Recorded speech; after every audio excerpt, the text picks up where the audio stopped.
Okay, so I'd like to begin by dedicating this class in memory of my cousin Yitzchak Meah HaKohen of blessed memory, the son of my uncle Tzvi Noach HaKohen. May he live and be well.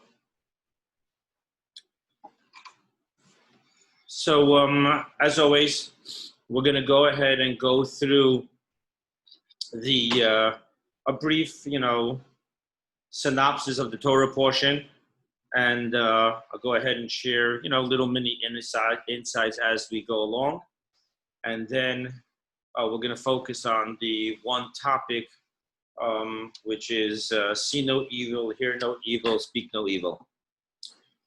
So this week's Torah portion actually is a continuation of the ending of last week's Torah portion.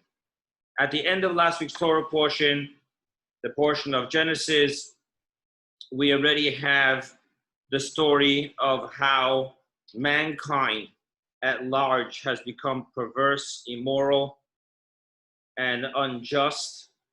And God already at the end of last week's Torah portion says that he regrets, and obviously our sages explain what the word regret means. God it's not regret. He doesn't regret. It's not like he did something he didn't realize this is going to happen.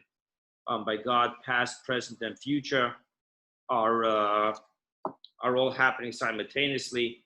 So it's not like, oh, I regret that I did this. And actually, our sages give a parable. They tell a story of a certain world leader who asked one of our sages, did God not know that mankind was going to go off the track and that he was going to bring a flood? So why did he originally create them? And the sage answers to that world leader, do you have a child? And he says, yes. And when your child was born, did you rejoice? He said, absolutely. He says, but didn't you know that one day your child will pass away, the way of all mankind, eventually? And he answers back to the rabbi and says, yes, but the time for joy is a time for joy, and the time for mourning is a time for mourning. And he answered, so too it is with God. That God knew what was going to happen, and yet there was the time of rejoicing in the creation of mankind and the evolution of mankind, and then there came a time where there was a time of mourning, and that's what it means. Not that God regrets what he did. And this week's Torah portion takes off from that setting, that at this point God had decided that mankind is evil, and therefore he's going to go ahead and erase the mankind and all living creatures. And our sages tell us that God said, I made them out of sand, out of earth, let water come and erase them. So the Torah begins by telling us, Eila told us Noach, this is the offspring of Noach. Noach ish tzaddik, Noach was a righteous man. So, first of all, why the double language? These are offsprings of Noach. Noach was a righteous man. You could have just said, these are the offsprings of Noach, the righteous man. Number two, he starts off by saying, these are the offsprings of Noach. And he goes on to say, Noach was a righteous man. And only in the next verse does he say who Noach's offspring were, the three sons, Shem, Ham, and Yefet. So our sages explain to us that, number one, the true offspring of mankind is his actions. His actions is his legacy and what he leaves this world with. So thus, he says, these are the offsprings of Noach, and Noach's true offsprings weren't just his biological children, but his legacy, his actions, and his righteousness. Number one. Number two, according to Kabbalah, the reason why it says twice Noach is the understanding that the word Noach means naicha,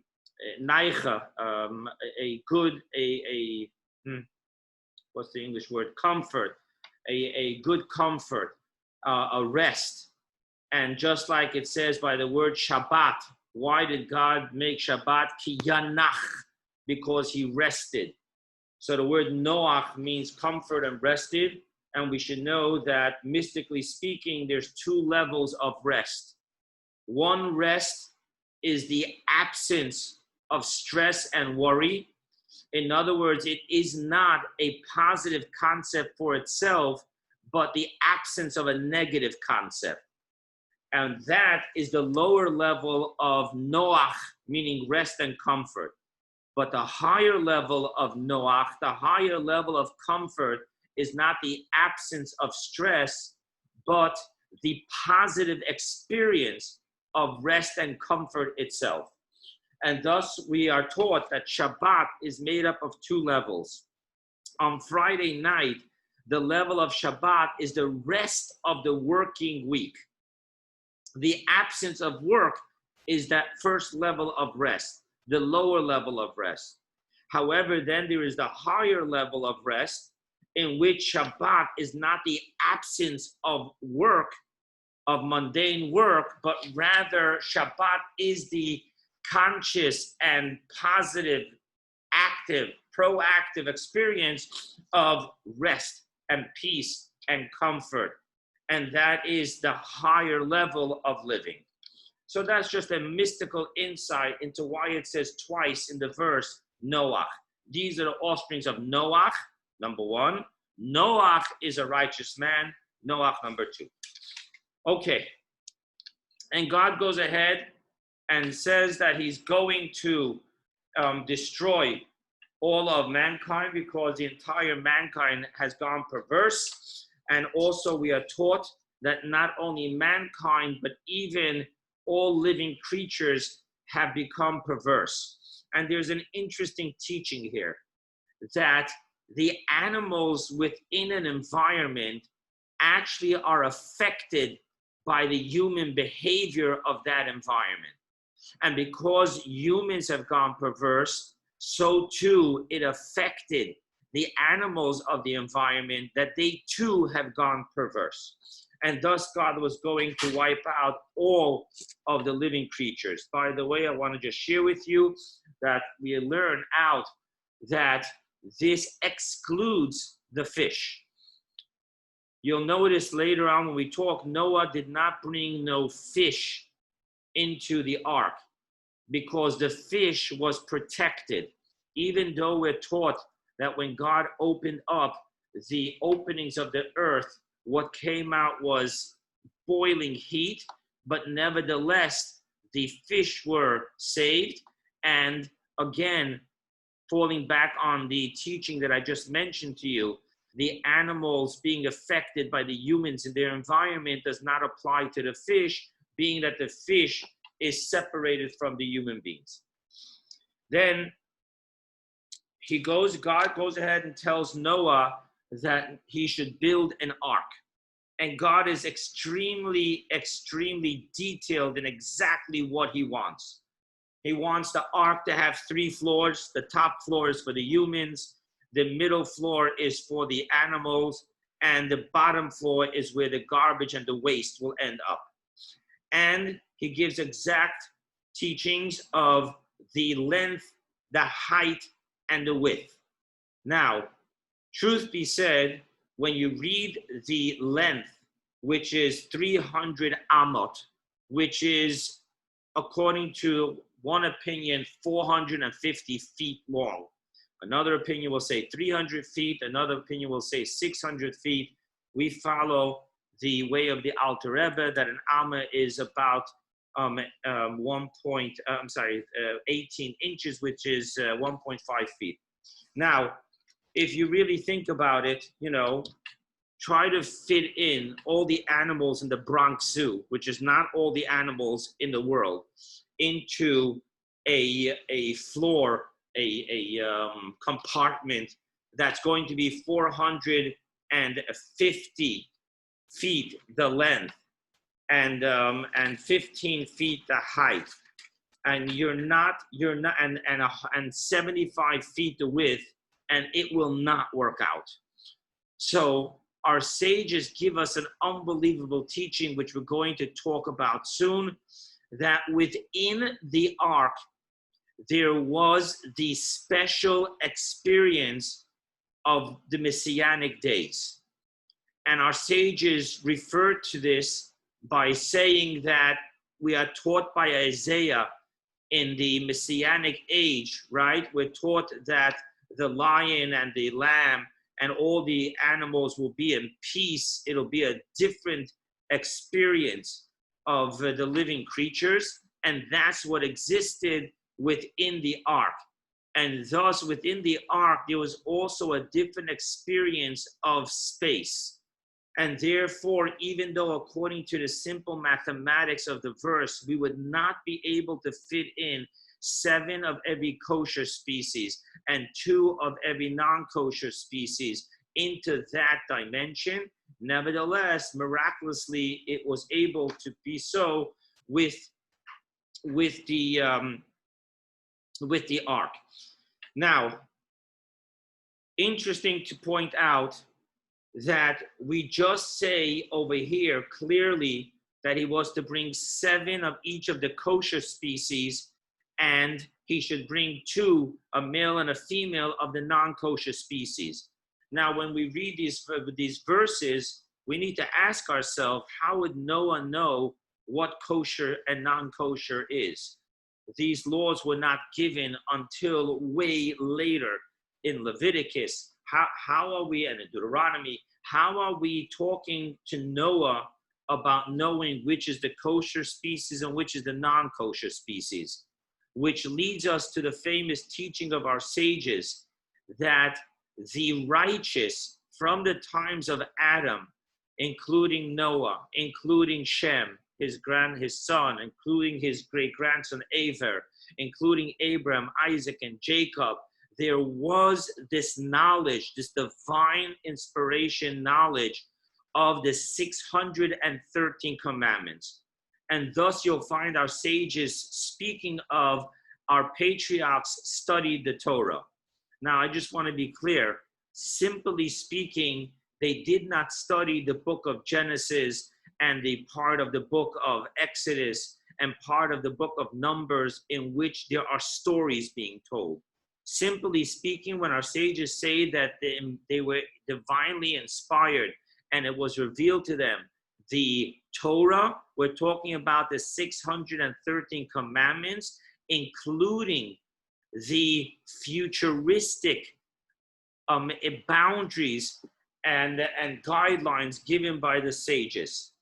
So therefore, he did know, and obviously when you learn the verse, you must say that he knew what a kosher species was of the split hooves, the chewing its cuds, which birds, and so forth and so on. Also, he brought in to the ark food. He would need to have food for himself, his family, and all of the creatures. And obviously, there was no refrigeration then. And thus, he receives a special blessing from God that the food should not get spoiled. It should not go rotten during the time. Now, the flood itself was divided into 3 stages. There was the stage where it was raining for 40 days and 40 nights. There was the stage of the 150 days in which the waters from the earth was coming up, and the windows of the heaven and the windows of the earth was opening up. Then there was the period in which there was no more water coming. However, now the water had to be reabsorbed into the earth, and that took time. And it took a little bit over a year until the entire story, from when it starts raining until when Adam leaves the ark on the 27th of the second month, that the entire flood process took place. And it even talks about how Noah had to wait some extra time for the muddiness of the earth to actually settle and harden. Now, another thing we're taught is that because when it tells about God telling Noah to go into the ark, it lists the males and the females separately. From here, we learn out that during the time of suffering, when we see retribution happening in the world, and so too it was in the times of the flood, they weren't allowed to have any physical intercourse. And thus they were told to be separate. And that's a law until this very day, when there's actual suffering, when we see a plague or a global or a huge suffering going on, that we were not allowed to have intercourse. And over there also our sages talk about the difference if someone already fulfilled the obligation, the mitzvah in having children or not. And even in the obligation of having children, there's different opinions. One says a male and a female. One says two males. The one that says a male and a female is because in Genesis it says, and God created them, male and female, he created them. The one that says two males, he actually learns it out of Moses because Moses only had two sons. And if according to the law, the mitzvah, the obligation of be fruitful and multiply would have been to have a daughter too, so Moses would not have just had two sons. He wouldn't have separated himself from his wife after just having two sons. And by the way, parenthetically speaking, there's a third opinion that says that the obligation is to have children which have children, and thus the ultimate fulfillment of being fruitful and multiply is actually when you have grandchildren. But be it as it may, that's just concerning the laws of whether you could or can't have physical relationship with your spouse while the world's in suffering. And in the ark, actually, it was prohibited. We're actually told that there were three creatures that broke that prohibition, and they were all punished. One was one of the children of Noah, one was the raven, and one was the dog. And it goes on to say how do we each punish. Anyway, moving right along over here, and what happens is that the waters gathered so high, it just kept on building and building and building until it was 15 amas. Now remember, we're talking about an amma would be 1.5 feet. We're following that opinion. So 15 amas would be 22.5 feet. It was the water reached a level of 22.5 feet higher than the highest mountain. It lifted the ark. Now, I want to just share with you that in the teachings of Hasidus, that is a huge teaching, a huge concept. We talk about the raging waters of the flood. We refer to a verse of King Solomon where he talks about the raging waters will not be able to extinguish the instinctive love that we have for God. And over there, our commentaries tell us that the raging waters refers to the rat race, to the consistent stress of earning a livelihood and and paying our bills. And how are we going to survive? And how are we going to make money? And the consistent, obsessive pursuit of earning a living that we all go through. So when we get into that rat race, that pursuit, that stress, that anxiety, that obsessiveness, it affects our spirituality. And thus, we're taught in the higher dimensions, what does it mean, the story of Noah in my life in North Miami 2020 and each of your lives, wherever you will be living? And the answer is that God's telling us that, yes, your soul came down here to have spirituality. However, being enclosed within a body and within an environment where we have to be able to sustain ourselves physically, we're going to be in a rat race, and we're going to have this obsessive pursuit and anxiety and stress of being able to make ends meet. However, what is the secret of being able to survive this obsessiveness, worrying, and anxiety and pursuit, and be able to maintain spirituality, it's to go into the ark. Now, the word in the verse for ark is teva. The word teva also means a word, W-O-R-D. And what is God telling us on the metaphysical, individual, personal level is that in order to survive the flood of the rat race, of the inner turmoil, you need to be able to enter into airtight words of prayer, words of Torah study. And then when we're able to start our day, before we go into the turmoil of life, when we're able to start with airtight, what does that mean, airtight? So let's just be really practical about that. Airtight for us today would first and foremost mean to mute your phone before you start praying and before you start studying. Because I can give you personal testimony that to pray without muting your phone is not airtight. Even if you don't answer your phone, but you just want to look at what showed up, who called, what did they text. I won't answer in the middle of prayers, of course, but I just got to know. And there goes your airtight, it's punctured. And when your words of prayer and your words of Torah study are punctured, then the outside turmoil can penetrate in. But if we can go ahead, and yes, we're going to have to work, and yes, we're going to have to deal with all of the turmoil of life. But before we allow ourselves to get into that, we go into the teva, we go into the airtight words of prayer in which we have faith, in which we consciously acknowledge that the world is under God's control, and we will never make a penny more or a penny less than God has ordained for us.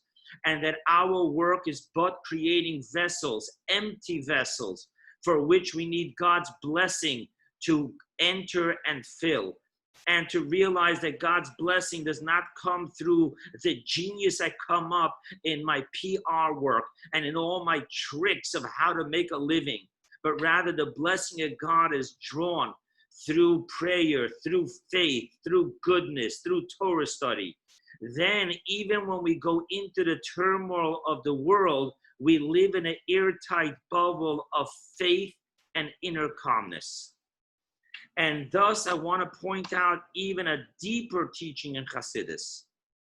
When we have this airtight bubble of protective bubble, of a relationship with God, of faith in God, and a very, very conscious vision of God's hand within the glove of nature, then not only does the turmoil and the worry of the outside world not drown our spirituality, but as we just said, it actually strengthens our faith, which means that the flood lifts the ark and takes it to unprecedented heights of even 15 amot higher than the highest mountain. I want to just go one step deeper into this teaching. In the teachings of Kabbalah, mountain is protruding and it represents deep love, great love.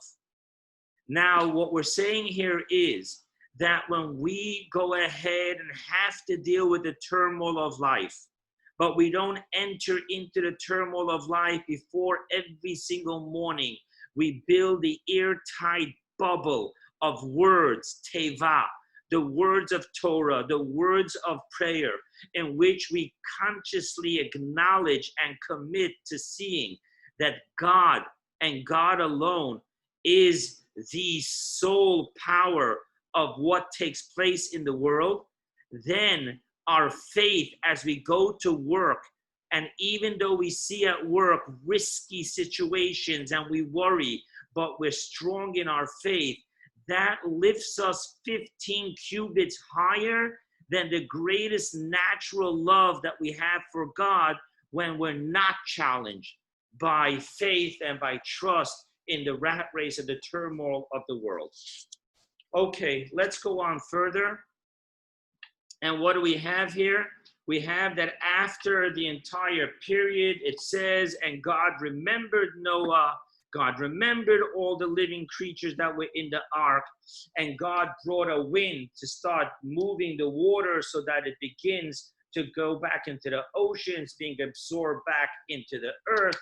And finally, the ark lands on top of the highest mountain. Now, the Talmud tells us that there was a king, a Babylonian king, who actually found the ark, the remnants of the ark. So this is actually a physical phenomenon. There is a real ark. It's not just metaphorical. Please know, whenever I give you deeper, mystical, spiritual, metaphorical insights, it's not to negate the physical story that there was a human being and his name was Noach, and he had a physical human being for a wife whose name was Naama, and they had physically 3 sons, and each of these 3 sons had physical wives, and thus there were 8 human beings that were in the ark, which was built out of wood, made out of 3 stories high, and had a window on the top. And all of this was practically physically true. Now, we learn out, just to tell you how detailed it is, we learn out that the ark, because of its weight, like every boat, it actually was sunken into the water 11 amot, 11 cubits. And again, I'm not going to always do the mathematics, but every time I say the word cubit, in your mind, translate it to 1.5 feet. And we actually know that the water went down 4 amas. It actually, we had learned out exactly how much the water went down each day. And thus, when the bottom of the ark, which was submerged 11 amas into the water, actually touched ground on top of the highest mountain. And then it continues there, and Noah first opens up the window and he sends out the raven. Now, the verse says clearly that the raven did not go to look. It kept on flying around the ark. Now, our sages tell us different reasons why the raven refused to do the bidding of Noah to go ahead and see whether the water has already gone down to the point where they can come out. One of our sages teach us, some teachings are that it did not trust that its wife, its female raven, would be faithful and not have a relationship with any of the other creatures. Another opinion says that the raven was not meant to serve Noah, but later on in history, you'll learn in the book of the prophets that it was meant to serve a special mission for Elijah. Now, my question is, why would the raven all of a sudden be worried that its female raven is going to have an affair? And from here, we're going to talk about this later in a couple of moments, but here we learn out that it is the fault of oneself that they see in the other. You will recall that I told you that our sages tell us that 3 creatures broke the prohibition and had physical intercourse in the ark. And I told you that that was one of Noah's sons called Ham, that was the dog, and that was the raven. Thus we understand that because the raven was not able to respect sexual boundaries, thus he projected his own faults upon its mate and upon all the other creatures. Interesting insight, which is going to help us very much when we talk about see no evil, hear no evil, speak no evil. Then later, Noah goes ahead and sends out the dove, and the dove goes out, and the dove comes back, and Noah takes the dove back into the ark. And then after that, he waits again another 7 days, and again he sends out the dove, and the dove comes back with the olive branch in its mouth, and thus that became the universal sign of peace. But interesting enough, our sages want to know, how was there an olive branch? The entire world was submerged in boiling hot water, and thus they deal with that issue. Just want to bring that forth. Some say that Israel was not submerged in water, and thus it was able to get it from there. Different teachings. Now, being that he saw the branch, Noah realized that the earth is showing. He waits another 7 days, and again, for the third time, he sends out the dove, and the dove doesn't return at all. And thus Noah knows that it found comfortable places to be able to live, and he knew that the floods has completely declined and submerged back into the earth, and he can come out. And nevertheless, Noah cannot come out until the same God Almighty, who told him to go into the ark, tells him to go out of the ark. And now I want to just follow again the spiritual metaphorical teaching that we learned out. From here we see that for the majority of the people, it's not a life of only prayer and only Torah study, but rather God tells us that you have come down into this world to go out and engage with the world, engage with the physicality of the world, and thus bring your spirituality into the world rather than the world's spirituality darkening your spirituality. And thus there's a direct commandment: go out of the teva, go out of, of the words of prayer and the words of Torah study. Don't just pray and study Torah all day. Go out, engage with the world, engage with tikkun olam, the correction of the world. Engage with transforming the physical world into a spiritual abode of God through using the physical objects in serving God, in helping mankind. Now, he goes out and he tells Noah, and Noah goes out, and God blesses Noah. Now, I want to share with you that if you look back in Genesis, when God created Adam, God told Adam, you may eat from all the trees and vegetation besides the tree of knowledge. You do not find God telling Adam that he can eat the flesh of animals. Thus, you should know that from Adam until Noah, for 10 generations, mankind was obligatory vegetarian. Now, it is only by Noah that God allows him to eat from the animal and puts specific boundaries. He puts the boundary that you cannot rip off a limb of an animal while it's alive. You have to first take its life, and then you have to go ahead and eat from it. By the way, parenthetically speaking, I'm not going to get into the science of it or not, but it's interesting that you would think, today we don't do that. We don't eat from living creatures.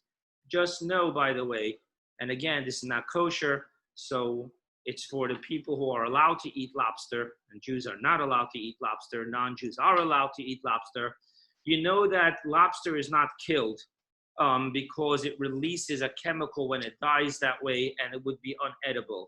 But rather, lobster, while it's alive, is put into boiling hot water. And being that lobster has a very tough outside exterior, it's interesting to know that you must make sure that before you break off any piece of the lobster to eat it, I'm talking for those who are not Jewish that are here with us, you have to make sure that it's dead. So yes, it is very practical to know that. But either way, also blood. We're told here that the blood represents the life force of an animal, and the life force of all living creatures. And thus we have to be careful and respectful. So while mankind is now allowed to eat from the animal kingdom, nevertheless, it must do so in a humane way. Simply speaking, the human being does not descend into the animal kingdom and behave like an animal when it's going to eat, but rather the job of the human being is to elevate the animal kingdom into becoming part and parcel, flesh and blood, consciousness and service of the human being. Now, with that being said, we go into the next story.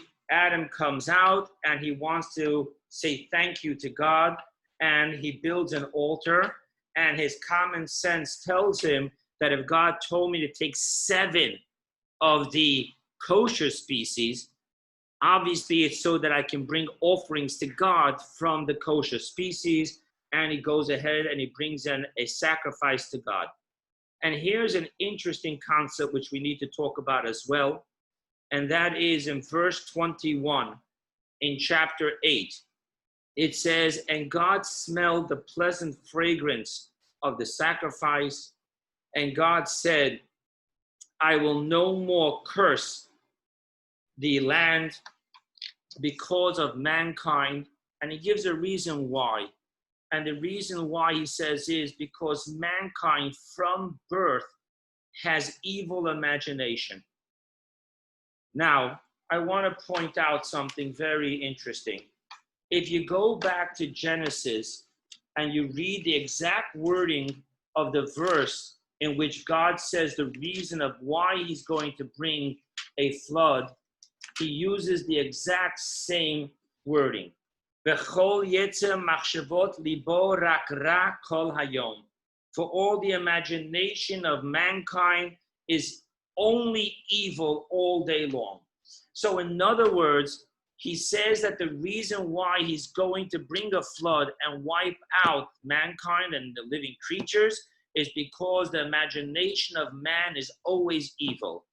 And now over here he says that the reason why he will not hold the human beings accountable to the point of extinction is because they are instinctively, naturally, their egocentric, self-serving, instinctive survival mode leads them from birth to have bad imagination. So what's going on here? What changed? And if I'm God willing, tomorrow or Friday morning, I'm going to send out, as I do every week, I started again sending out my discourse, my lecture upon the parsha, and over there I'm going to talk about this, and that is that the process of an offering in the holy temple, first and foremost, was the experience of teshuvah, repentance. And thus, what took place here is that Noah expressed and actualized the human capacity that even though we are driven by an egocentric self-centeredness, nevertheless, we also have deep within us the capacity and the consciousness of doing teshuvah, of doing repentance.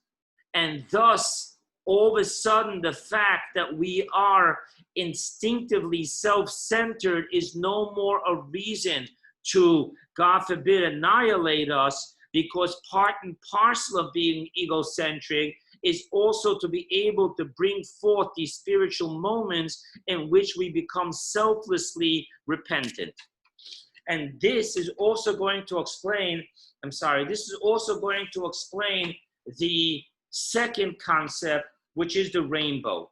Why is the rainbow the sign of God's covenant that he will never annihilate the living creatures of the earth? And the answer is because the science of a rainbow is that it bounces off as it rebounds off the clouds when it travels, the light travels to the clouds and hits the droplets within the cloud.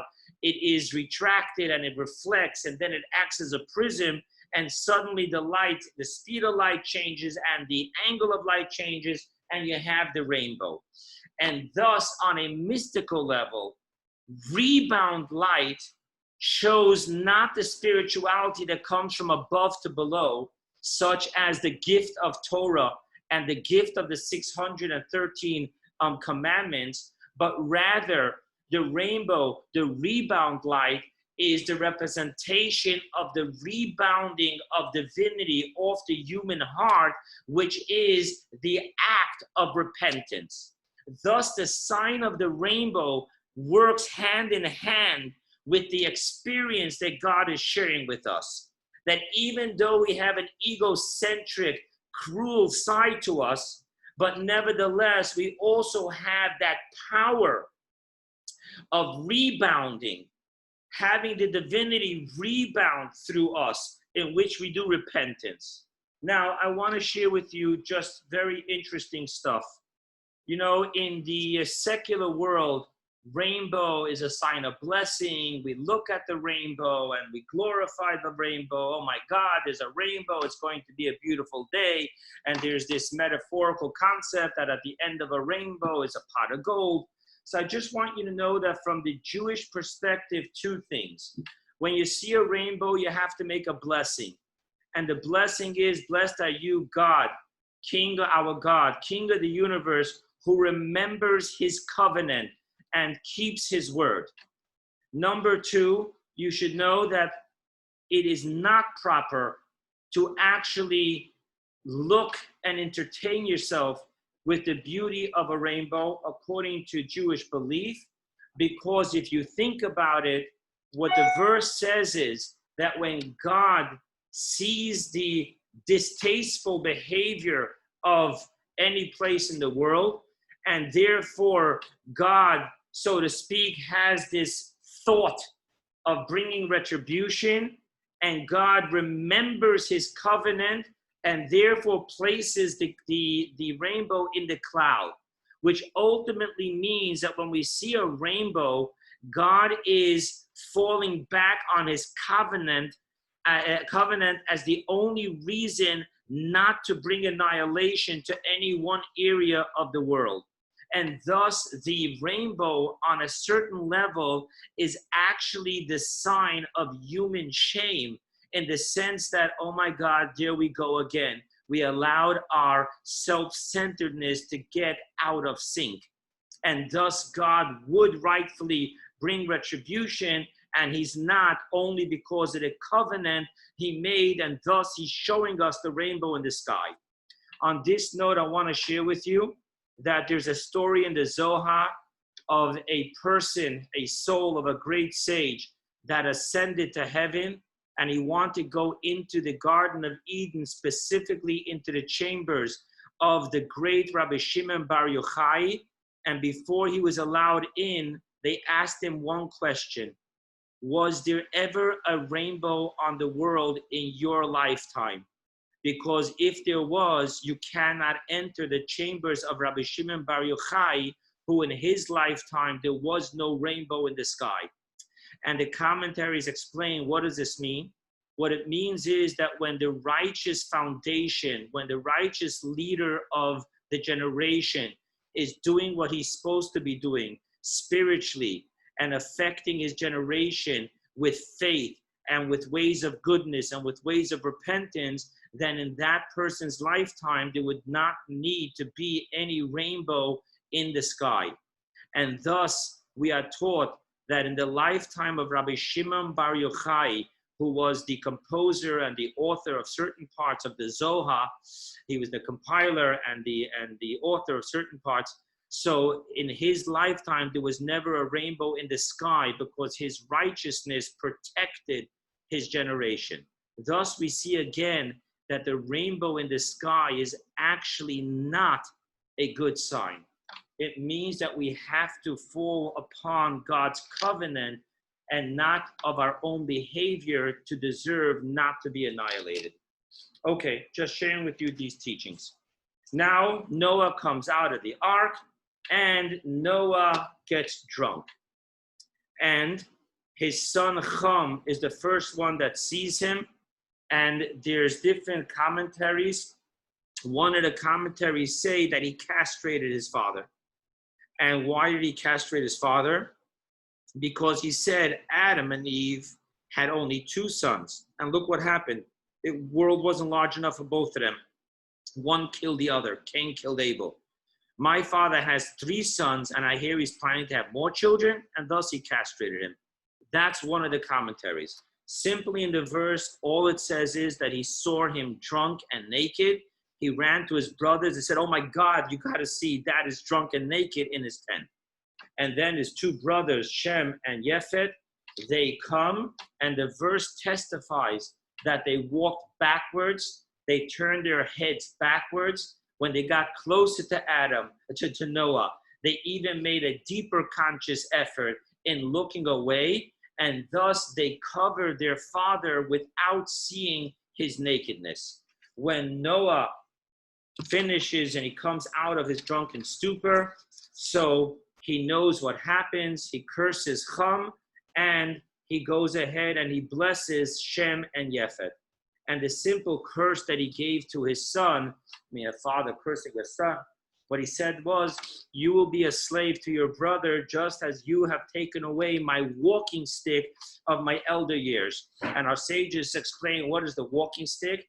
And it says that sometimes a father and a mother will have another child as they get close to their elder years, so that this younger child will be able to carry them through their elder years. And therefore, a lot of times the youngest child is metaphorically called a walking stick to the parents in their elder years. Okay, and then the Torah goes ahead and starts telling us the lineage of the children of Noach.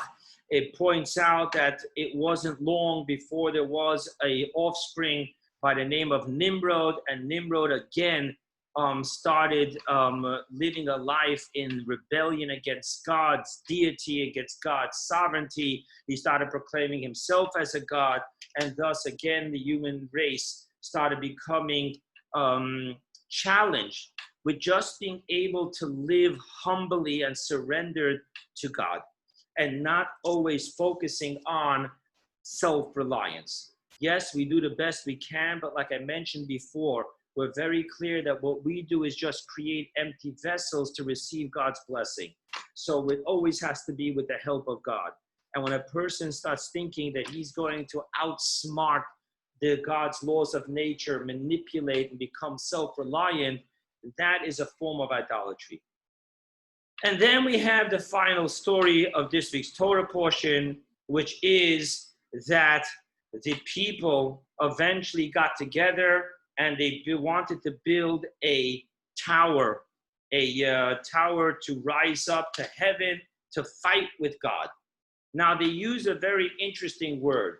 They say, "V'nasu lanu shem," and we will make for ourselves a name. So again, I just want to point out, even though our sages give us insight that they wanted to make a beam to support the heaven from falling down again, because that's how they interpreted the flood, or that they wanted to wage a war against God.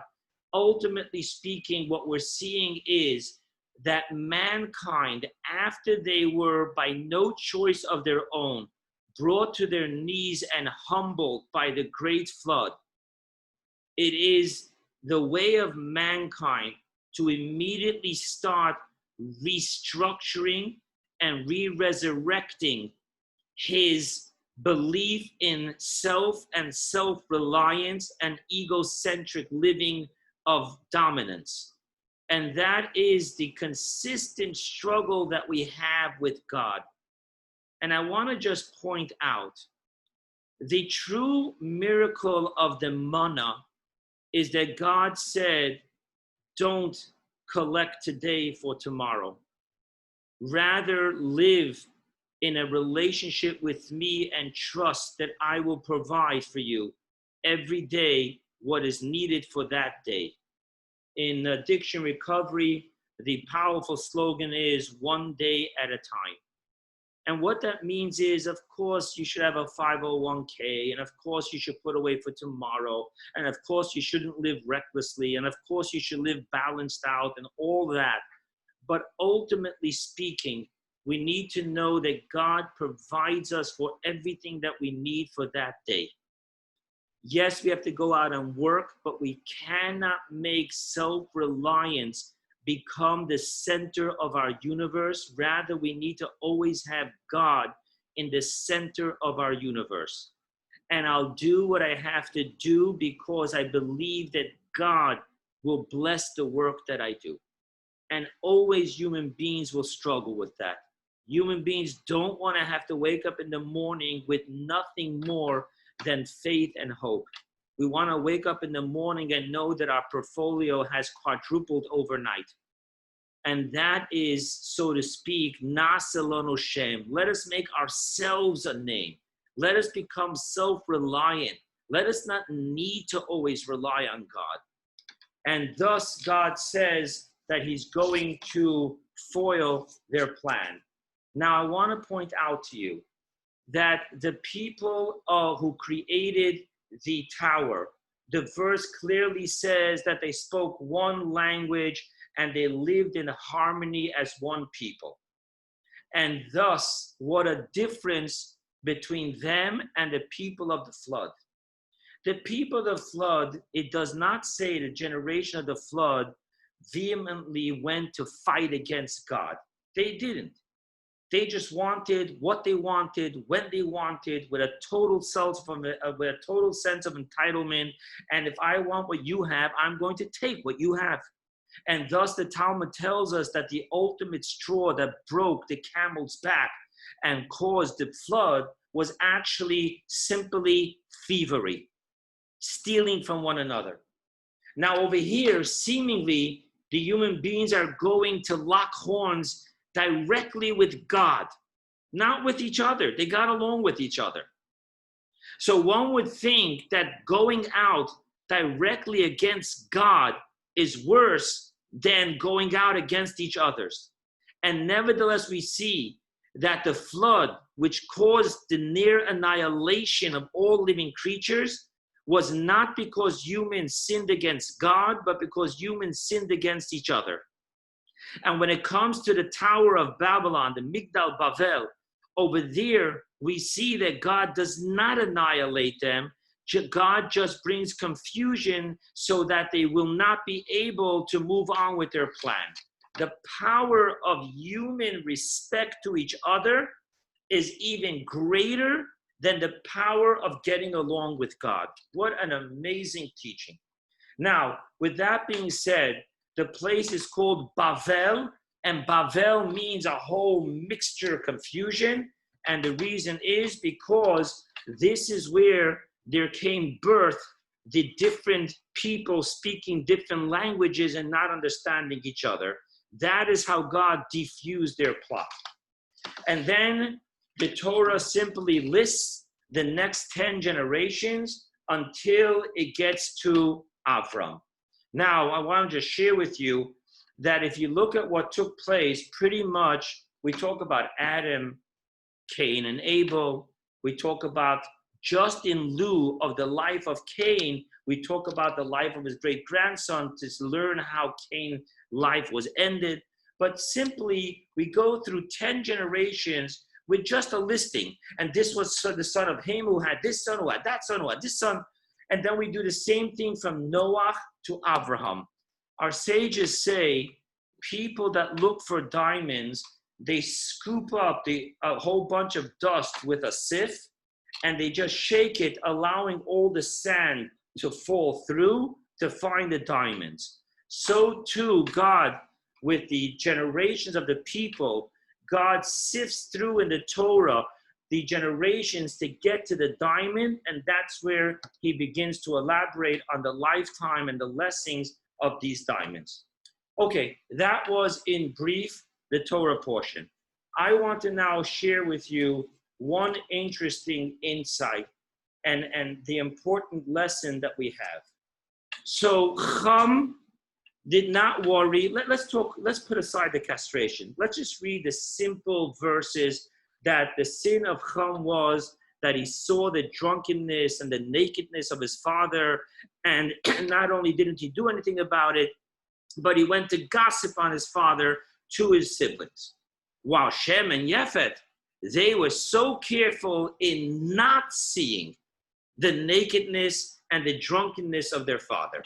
Now, what is the deeper meaning and lesson of this story? Now, I will connect this for a moment with another teaching of the Talmud in Tractate that talks about the laws of Passover.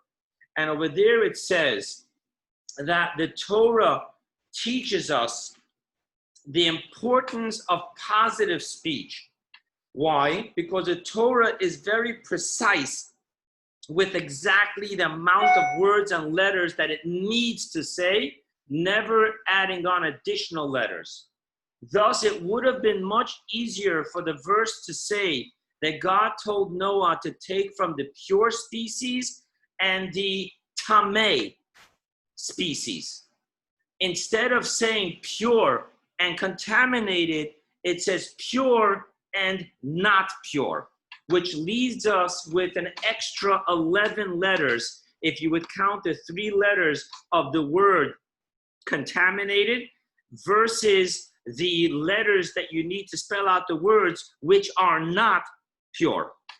And we learn out from here the importance of positive speech.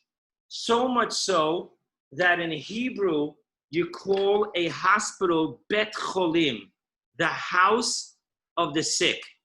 The Rebbe of saintly memory asked us not to call it the house of the sick, but rather to call it the house of recovery, of healing. Bet Rofim, Bet Refuah.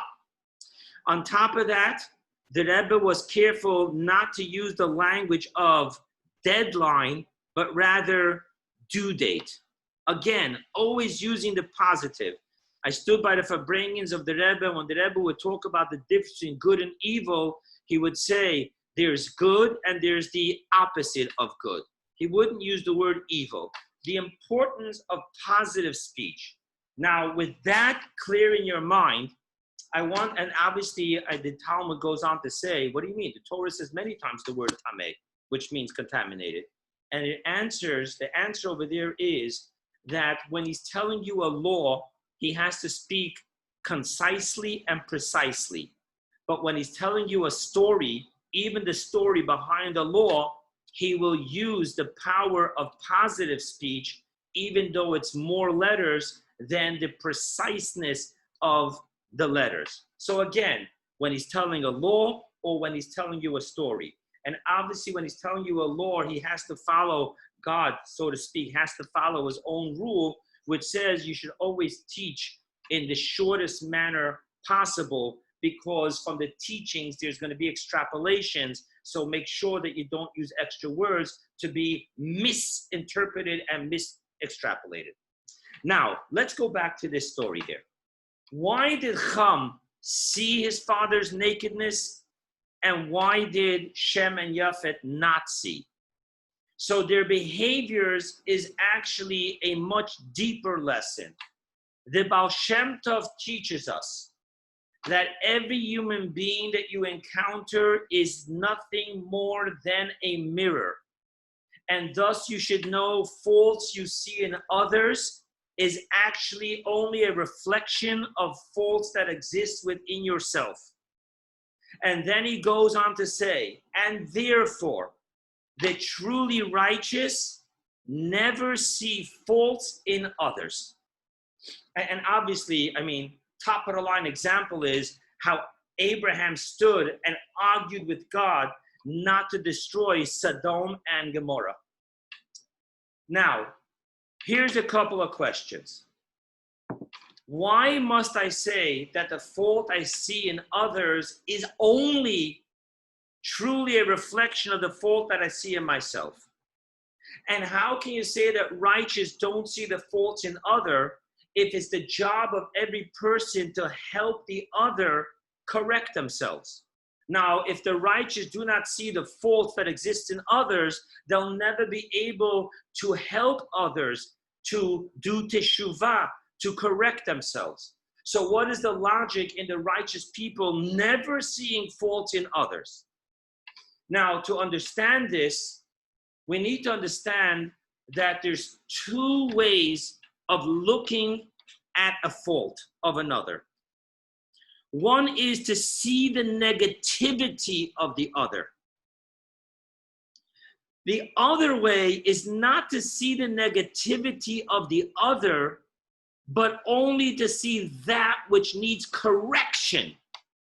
So while I'm looking at the very same thing, I'm looking at a person having anger issues. Just for example, do I see that the other person has a terrible character defect of rage? Or do I only see that the other person has the opportunity to work on a character asset that went wrong? Two ways of seeing. Do I see the negativity of the other, or do I only see what there is for me to do in helping the other? Total two different paradigms. Cham, he saw the nakedness of his father. And the Kabbalistic reason for that is because in Hebrew, the word cham is heat and passion. Because on a Kabbalistic level, he comes from the spiritual source of the left side, meaning the power of strength, passion. And thus from that can eventually evolve the negativity of passion and strength in the sense of rage, in the sense of overindulgence.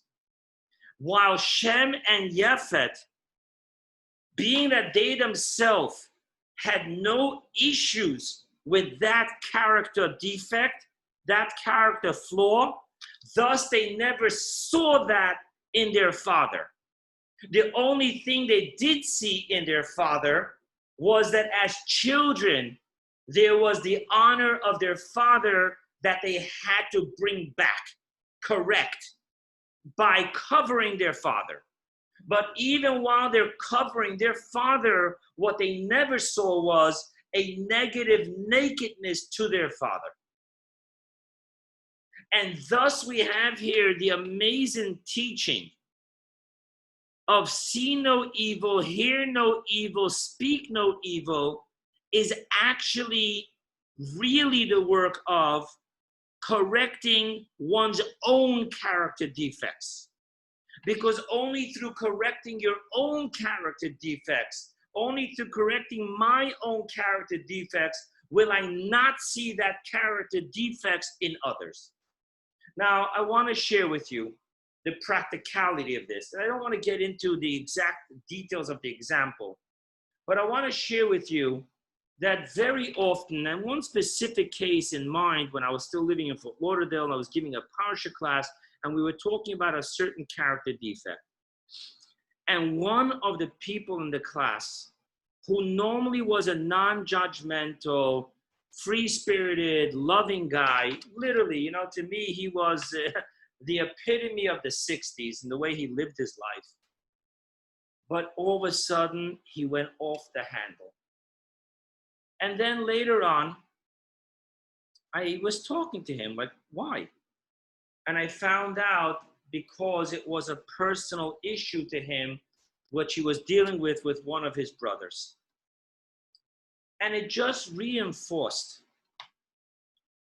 why would I have a problem with another person's character defect? What would bother me that guy is a miser?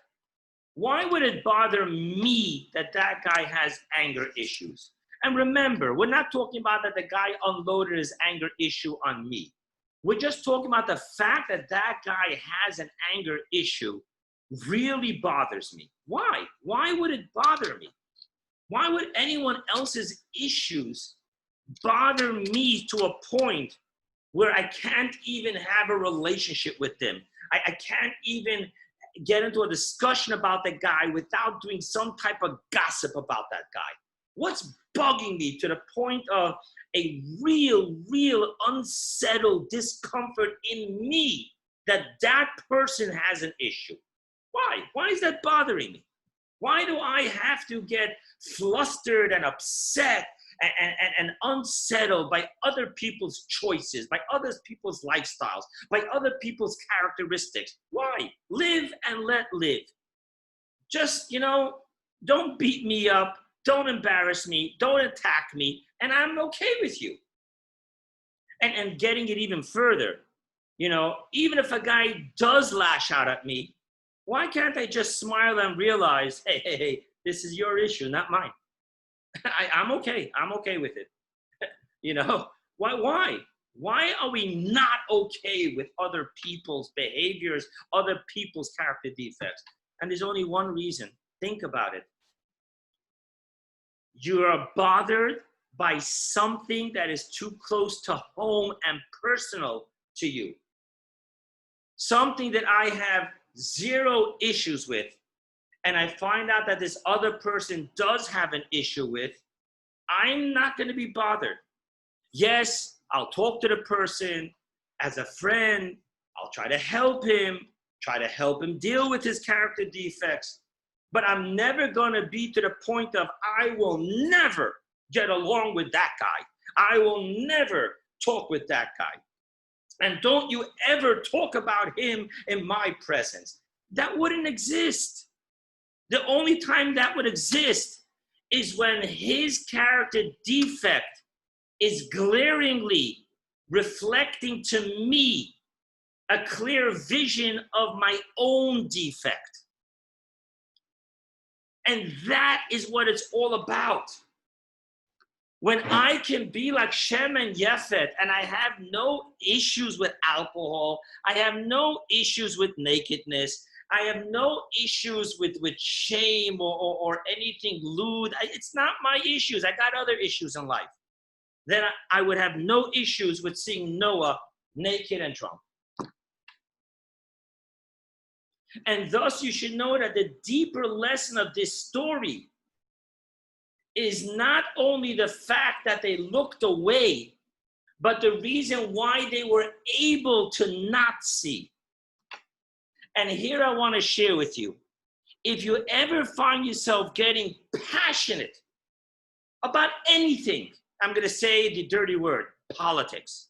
When you get passionate about politics, when you get passionate about some injustice, when you get passionate about things, you should know that the Baal Shem Tov is telling me that God is bringing me a clear reflection of my faults. And here I want to share with you in closing, what a beautiful teaching of the Rebbe. The Rebbe of blessed memory says, why does God have to do that? Why does God have to show me my faults in others? Why can't he just simply tap me on the shoulder and say, hey, Avrohom, you've got an issue with overindulgence? Why? No, I have to see it in someone else. And then I have to stop and think and say, I'm also overindulgent. And I got to start working on myself. Why? Why can't God just clearly have me look in the mirror and just see my character defects? So the Rebbe quotes a verse in which the prophet says that self-love will always cover and conceal any self-fault. The reason why I see it in the other is because my ego protects me and doesn't allow me to see it in myself. Thus, God works it out that I should see it in the other, because there, my biasness won't lie. I'll see the character defect for what it is. And then God knows that you're going to self-reflect in why did I see this in the other? Because I have it in myself. And just like I couldn't misinterpret and be biased when I saw it in the other, thus I have to accept not to be biased and see it in myself. Thus God has no other choice, so to speak, but to have us see our faults in others so that we can see it without the biasness of excuses and misinterpretation and making right what's wrong. So now that we know that we force God to show us our faults in others so we can see it objectively. Now when we do see it, we have two jobs. Job number one, concerning the other, don't see the fault, see what you can do to help. Concerning yourself, see the fault unbiased so that you can help yourself as well. I'm going to unmute. I'm going to shut the recording.